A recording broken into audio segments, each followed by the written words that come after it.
നമസ്കാരം, പ്രവാസി മലയാളിയിലേക്ക് സ്വാഗതം. ജീവിതത്തിന്റെ ഭാരവും പേറി നാടും വീടുപേക്ഷിച്ച് ഗൾഫിൽ ജോലിക്കായി പോയ പലരും കോവിഡ് വ്യാപനത്തിന്റെ പ്രതിസന്ധി മൂലം ആകെ തളർന്നു പോയിരുന്നു. ജോലി നഷ്ടപ്പെട്ടും കൊറോണ നൽകിയ ഭീതിയിൽ വലഞ്ഞും ആശങ്കകളുടെ ലോകമായിരുന്നു നമ്മുടെ പ്രവാസികളുടേത്.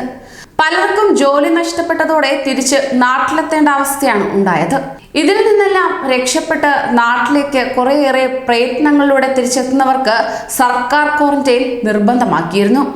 എന്നാലോ എല്ലാം നഷ്ടപ്പെട്ട് തിരികെ എത്തിയ പലർക്കും നേരിടേണ്ടി വന്നത് അവഗണന മാത്രം. ഏവരെയും ഞെട്ടിക്കുന്ന ഒരു വാർത്തയാണ് ഇപ്പോൾ പുറത്തേക്ക് വരുന്നത്. ആറ്റിങ്ങലിൽ ഹോം ക്വാറന്റൈനിൽ കഴിഞ്ഞിരുന്ന വലിയകുന്ന് ദാവൂദ് മൻസിലിൽ സുൽഫിക്കർ ദാവൂദിനെയാണ് മരിച്ച നിലയിൽ കണ്ടെത്തിയത്. 42 വയസ്സായിരുന്നു. വീടിനുള്ളിൽ നിന്ന് ദുർഗന്ധം വമിച്ചതിനെ തുടർന്നായിരുന്നു നാട്ടുകാർ നടത്തിയ പരിശോധനയിൽ മൃതദേഹം കണ്ടെത്തിയത്. സുൽഫിക്കറിന് കരൾ സംബന്ധമായ അസുഖങ്ങളും അപസ്മാരവും ഉണ്ടായിരുന്നതായി ബന്ധുക്കൾ അറിയിച്ചിട്ടുമുണ്ട്. അങ്ങനെ വലിയകുന്നിലെ വീട്ടിൽ ഇയാൾ ഒറ്റയ്ക്കാണ് ക്വാറന്റൈനിൽ കഴിഞ്ഞിരുന്നത്. ഭാര്യയുമായി പിണക്കത്തിലാണെന്നാണ് ബന്ധുക്കൾ നൽകുന്ന വിവരം.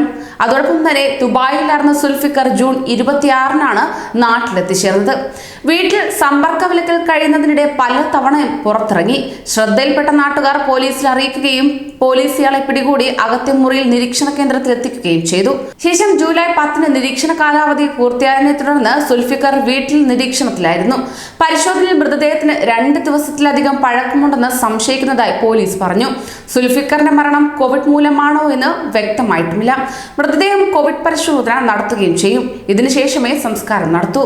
അങ്ങനെ നമ്മുടെ വീടിനും നാടിനുമായി കഷ്ടപ്പെടുന്ന പല പ്രവാസികളും പലപ്പോഴും ജോലി ഉപേക്ഷിച്ച് തിരിച്ചെത്തുമ്പോൾ ആർക്കും വേണ്ടാത്തവരായി മാറുന്നു. ക്വാറന്റൈനിൽ കഴിയുന്നവർക്ക് എന്ത് സംഭവിക്കുന്നെന്ന് അന്വേഷിക്കാൻ ആരോഗ്യ പ്രവർത്തകർ പോലും ഇല്ലെന്നതാണ് ഈ മരണത്തിൽ നിന്നും വ്യക്തമാക്കുന്നത്. കൂടുതൽ പ്രവാസി വാർത്തകൾക്കായി ഈ ചാനൽ സബ്സ്ക്രൈബ് ചെയ്യൂ.